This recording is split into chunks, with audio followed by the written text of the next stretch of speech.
C'est inacceptable. C'est inacceptable. On se contente de trop peu. On se contente de la médiocrité. Je hais la pauvreté. Je déteste la pauvreté. Et il y a des fois, je me plein de larmes. Qui se côté me sortir d'ailleurs. Et là, regardez plein de noms. Si mes amis, côté plein, ça a commencé. Mais là, on commence à garder actif qui est. On commence à garder celle là, on garde la mer là. Mais je ne sais vraiment pas manquer grand chose pour le développer. Sauf lui manquer l'attention, le leadership, la vision. Non seulement il faut l'église matérialiser, rendre productif asset ligue, actif ligue, mais il faut le faire suivant une vision de développement intégrée. Une vision de développement qui est basée sur la personne. Une vision de développement qui garde les conditions de développement humain de chaque personne. Et ça a commencé à travers l'emploi. Comment nous-mêmes nous sommes capables de rassembler les jeunes, inviter des professionnels pour présenter des séminaires sur l'entreprise. Comment gérer une entreprise. Des séminaires sur l'employabilité. Comment un jeune capable de ranger ses villes, par son interview. Comment capable de quitter un job. On est depuis le jeune qui comporte au même genre avec jeunes de l'église qui comportent avec même genre avec jeunes qui parlent l'église. Et comment ça représente une lumière? Mais comment être différent? Comment transformer notre société? Commencer par la transformation de soi-même. Comment l'église peut transformer la société? Ça passe d'abord par la transformation de l'église. Dans le modèle de développement, je suis un expert en développement économique. M'écris livre sur ça, livre que m'a parlé de là, sont procédés de développement. Non seulement à travers Haïti, mais partout le monde. Parce que je fais des conférences à travers le monde. De Thaïlande à Côte d'Ivoire, au Nicaragua, aux États-Unis. Chaque année, un ensemble de conférences mal fait. Eh bien, le développement passe par un modèle. C'est toujours un prototype. Et lorsqu'on se voit prototype là, il y a les corollaires, il faut les étudier parce que leur répliquer, il faut ajuster l'exécution pour jouer le résultat observé. Maintenant, le développement devient une science. Le développement devient un procédé que vous pouvez suivre. Quand on monte machine avec un monsieur, je dis, tout le bagage autant de parler de pays développés. Nous, pas de tout problème, ça, je n'ai dit à vrai.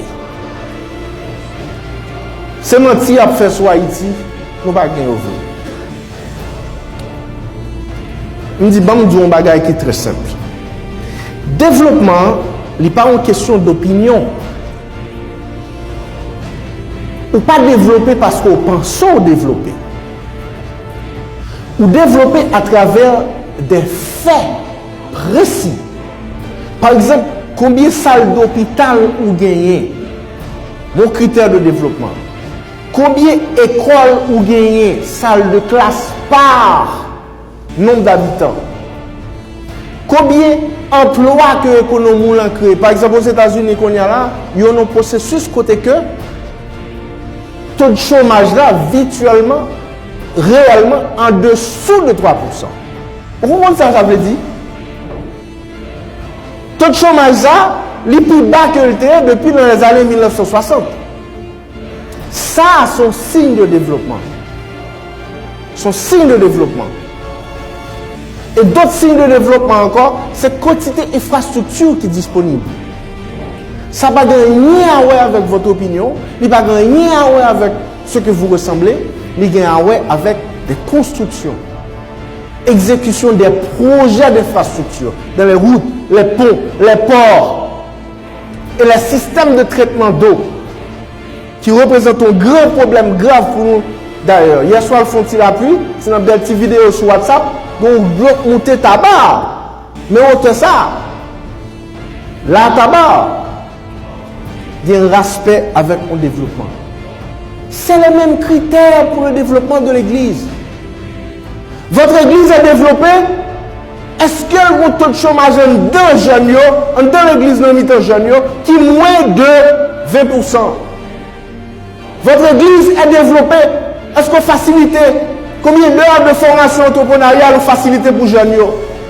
Votre église est développée. Combien de monde dans l'église là qui a payé un dîme qui est nécessaire pour faire des activités sociales et économiques dans la communauté que tu as évolué.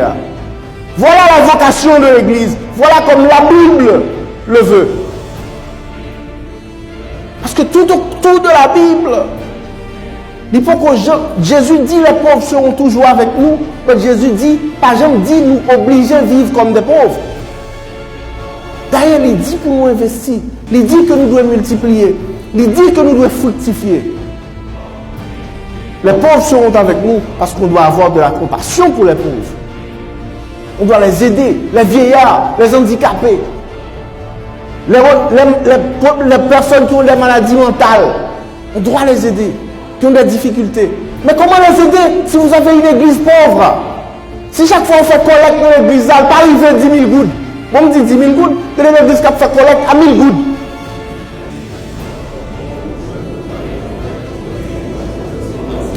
À qui bouche ou pas le prêcher au monde si mon grand goût tout le temps? À qui bouche ou pas le prêcher au monde si on va bien mettre petit à l'école?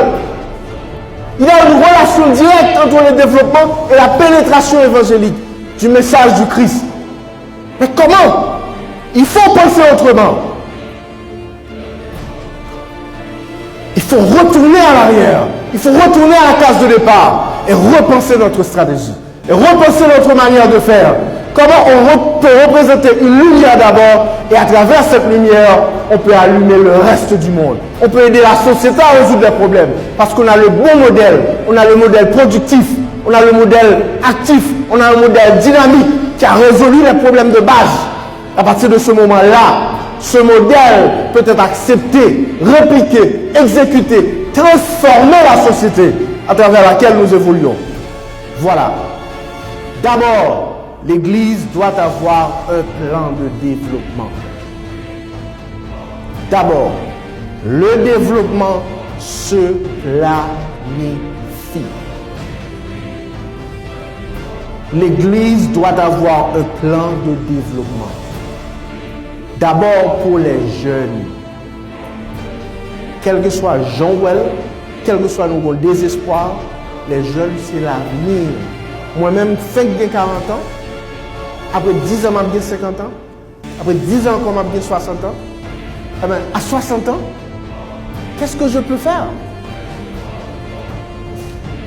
L'Église doit avoir un plan de développement pour les jeunes d'abord. Et plan de développement, ça, il doit axer sur l'emploi, l'entrepreneuriat, ok? Il doit axer sur l'intégration et la participation sociale communautaire. Et il doit faire son base chrétienne. Son base chrétienne. C'est rendre pratique l'évangile. C'est donner corps, donner chair à l'évangile de Jésus. C'est pratiquer les mêmes principes bibliques qui sont déjà dans la Bible. Et que je dis à nous seulement dit, pour partie spirituelle là, nous quitter partie économique là, nous quitter partie sociale là. Voilà la faillite de l'Église. Numéro 2. Non seulement il faut un plan pour l'Église, il faut un plan d'exécution. Il faut une exécution. Troisièmement, il faut mobiliser les ressources pour exécuter ce plan. Quatrièmement, il faut évaluer les progrès mis en place. Combien de jeunes qui travaillent? et à quel coût?